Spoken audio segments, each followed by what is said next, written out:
En las últimas décadas, cada vez que una crisis geopolítica o una turbulencia en el mercado financiero ha hecho subir los precios del petróleo, los responsables políticos de Estados Unidos normalmente han seguido un mismo guión de 3 pasos. Recuerda la revista estadounidense The Atlantic. Lo primero que hacen es tratar de obtener la mayor cantidad de petróleo en el mercado lo más rápido posible. Esto casi siempre significa pedirle a Arabia Saudita que produzca más petróleo y se lo venda a Estados Unidos. Pero como contábamos en un video anterior, a Biden este primer paso no le ha funcionado, por lo que busca petróleo en rivales políticos a quienes ha humillado durante años como Venezuela e Irán, lo que indica la gravedad de la situación. Como segundo paso, Estados Unidos empieza a invertir más en su independencia energética, que no es otra cosa que aumentar la producción nacional de petróleo y gas. Pero esto a Biden tampoco le está funcionando y más adelante explicaremos por qué. Y finalmente, como tercer paso, en Estados Unidos argumentan que su economía no puede ser verdaderamente estable mientras funcione en dependencia de una sola fuente de energía, por lo que se proponen invertir en eficiencia energética para producir energía solar, eólica, nuclear y otros recursos energéticos inagotables que puedan impulsar su economía. Casi todos los presidentes recientes, incluso aquellos que realmente no se preocupaban por el medio ambiente, han seguido este guión de 3 pasos. En el 2008, el presidente George Bush redujo la demanda de petróleo mediante la promoción de tecnologías de energía renovable, verde y limpia, aunque no se hizo gran cosa, la verdad. Se pueden encontrar fácilmente el mismo pensamiento en los discursos de otros líderes estadounidenses, desde Richard Nixon hasta Barack Obama.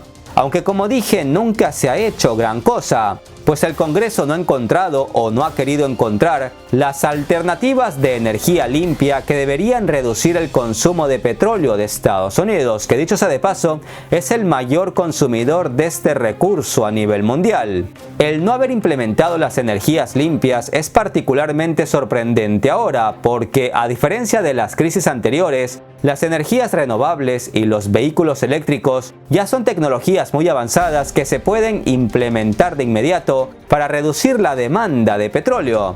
Pero poco se ha hecho en esta línea en Estados Unidos. Y así, por primera vez en muchos años, Estados Unidos no tiene un plan claro sobre cómo mantener su seguridad energética durante una crisis geopolítica como la que vivimos en la actualidad. Después de que Estados Unidos pusiera el petróleo ruso en una difícil situación en los mercados mundiales como medida de represalia por la invasión rusa en Ucrania, los precios del crudo alcanzaron niveles que no se veían desde el 2008. Y aunque en los últimos días los precios han disminuido ligeramente, esto no se debe a la sabia política de algún líder mundial, sino al hecho de que China introdujo nuevos bloqueos por un aumento de casos de COVID-19 en el país y necesita de momento menos petróleo, mientras que el tráfico aéreo entre Europa y Rusia es casi nulo y la demanda en esta región también ha caído un poco. ¿Qué tan grave es la actual crisis de seguridad energética para Estados Unidos? Eso es precisamente lo que muchos se preguntan en la primera potencia mundial. Para responder a esta pregunta, recordemos primero que durante la década del 2010, la nueva tecnología de fracking o fracturación hidráulica para extraer petróleo permitió a las empresas estadounidenses perforar cada vez más pozos cada año. En el 2019, por primera vez en 62 años, Estados Unidos produjo más petróleo del que consumió. En este sentido, parecía que la primera potencia mundial finalmente logró su objetivo de ser energéticamente independiente. Pero los hechos actuales demuestran que eso no es así. Analicemos por qué. Aunque en la actualidad Estados Unidos es el mayor productor mundial de petróleo, lo cierto es que en lugar de haber logrado una independencia energética, el país sigue encontrándose peligrosamente dependiente de los caprichos del mercado, por decirlo de alguna manera. Pues no importa cuánto petróleo produzca, los precios del crudo se fijan en los mercados mundiales. Y si sube el precio del petróleo, sube el precio de la gasolina y luego viene una subida del precio del transporte de los productos, lo que a su vez se traduce en inflación. Por lo tanto, cuando Rusia se metió de lleno en Ucrania, los precios del petróleo, incluso en Estados Unidos, se dispararon, al igual que los precios de la gasolina. En teoría, Estados Unidos no debió verse afectado por una guerra lejos de sus fronteras, o al menos eso era lo que ellos pensaban, hasta que se dieron cuenta que sus mismas sanciones empezaron a afectar su propia economía.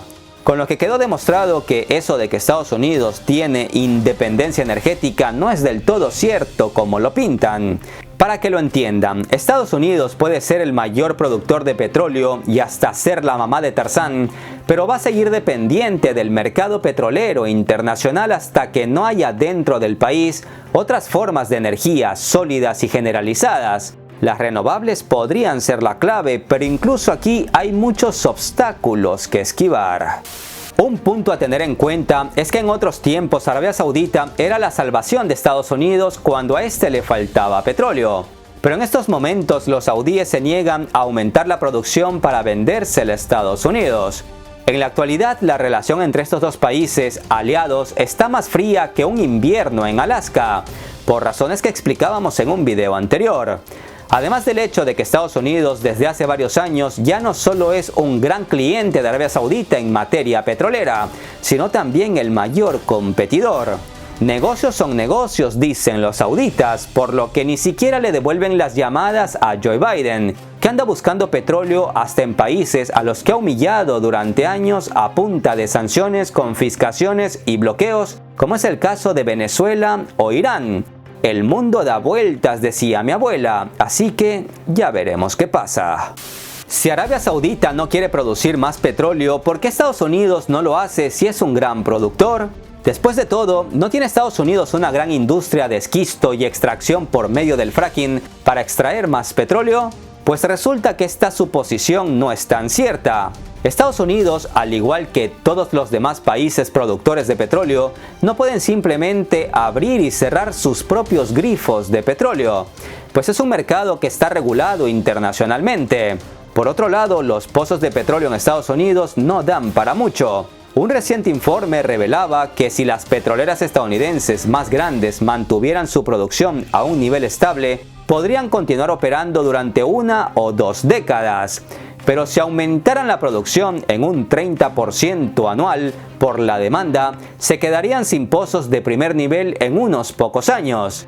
Por eso las empresas estadounidenses de fracking y petróleo de esquisto han prometido no perforar más para no perder su dominio en el mercado más rápido de lo esperado. Y han dicho que no perforarán más incluso si el precio del petróleo alcanza los $150 por barril. En resumen, Estados Unidos tiene todo el petróleo que necesita ahora, pero no puede extraerlo. Primero, por la regulación internacional y segundo, porque no es de interés de las mismas petroleras estadounidenses. Pues sí, estimados amigos, la política de combustibles fósiles no es tan estable como lo imaginaban en Washington. Al tiempo que su política de energía limpia, renovable o verde está estancada. Algo que no lo digo yo, sino expertos en el mismo país de las oportunidades. Lo explico. Hace unos meses parecía que Estados Unidos ya estaba a punto de desplegar plantas de energía solar, eólica y geotérmica e incluso modernas plantas de energía nuclear en todo el país. El Congreso hasta aprobó una legislación ambiciosa para implementar fuentes de energía sin carbono en una escala nunca antes vista y con una eficiencia que sería en teoría asombrosa. Hoy estos planes para una nueva política climática parecen haberse derrumbado, pues no hay señales de que el plan realmente para las energías limpias se esté implementando. Al tiempo que cientos de miles de millones de dólares de inversión privada para la energía renovable están esperando para su uso. Este fracaso no es solo una mala noticia para los precios del crudo, del combustible y de la energía en general. También significa que las posibilidades de Estados Unidos de hacer la transición a la energía limpia se han deteriorado desde que Rusia decidió invadir Ucrania. Porque lo que Estados Unidos necesita ahora es encontrar soluciones urgentes para abastecerse de petróleo y para hacer que su precio caiga. Una misión no imposible, pero muy complicada. Por otro lado, recordemos que Estados Unidos una vez se jactó de que podría competir seriamente con China para convertir a Estados Unidos en la potencia de energía limpia más grande del mundo. Esa tarea siempre ha parecido difícil dada la importante ventaja que China ha sacado en esta área en los últimos años, tal como explicábamos en un video anterior que les recomiendo ver. Un punto muy importante a tener en cuenta es que es posible que las empresas estadounidenses, como las compañías de autos eléctricos, ya no puedan obtener las materias primas baratas que necesitan para seguir siendo competitivas. Aunque Rusia es considerada por muchos solo como una gran gasolinera, lo cierto es que Rusia es un importante proveedor de cobre, platino, níquel, titanio, paladio, aluminio y toda una gama de minerales estratégicos y necesarios para la transición energética. Por ejemplo, solo una empresa rusa produce el 17% del níquel clase 1 del mundo, que se utiliza en las baterías de los vehículos eléctricos. Estados Unidos puede justificar las sanciones contra Rusia de distintas formas, pero nada puede hacer para que los precios de los metales estratégicos no sigan subiendo de precio en todo el mundo. Las sanciones de represalia contra Rusia podrían tener un efecto boomerang, donde las empresas estadounidenses y europeas simplemente no podrán comprar estas materias primas, que dicho sea de paso, también se producen en África. Pero gran parte de esas explotaciones están a cargo de China. Se espera que a corto plazo el déficit de materias primas hará que aumente el costo de las tecnologías de energía limpia, y se espera también que el bloqueo económico a Rusia por parte de Occidente pueda llevar a las empresas chinas a comprar estas materias primas en Rusia a bajo costo, lo que hará que los precios para las nuevas tecnologías energéticas chinas sean aún más bajos, y en general esto mejorará los indicadores macroeconómicos chinos para malestar de Estados Unidos. En teoría, si este escenario se da, Estados Unidos podrá imponer sanciones a China de la misma manera en que impuso sanciones a Rusia, pero quedará aislado de los centros mundiales de nuevas tecnologías, y no solo de las nuevas tecnologías energéticas. Y si a esto se suma que China se prepara para recuperar Taiwán, una isla clave en la producción de microchips y otras tecnologías clave para el mundo entero, podemos ver que el asunto a Estados Unidos se le torna cada vez más complicado. Como consecuencia de la invasión rusa en Ucrania, en solo unas pocas semanas todos los fundamentos de la política energética de Estados Unidos se han deteriorado, concluye la revista estadounidense The Atlantic. Y lo peor de todo es que ningún político o parte interesada importante en Washington parece ser capaz de resolver este problema. Todos están estancados. Las compañías petroleras no pueden asegurar nuevos suministros de crudo, al tiempo que las políticas de energía limpia estadounidense ya no son tan viables si hay un déficit de las materias primas necesarias para su implementación, y sus precios están por los cielos. Materias primas que además están mayoritariamente controladas por Rusia y por China.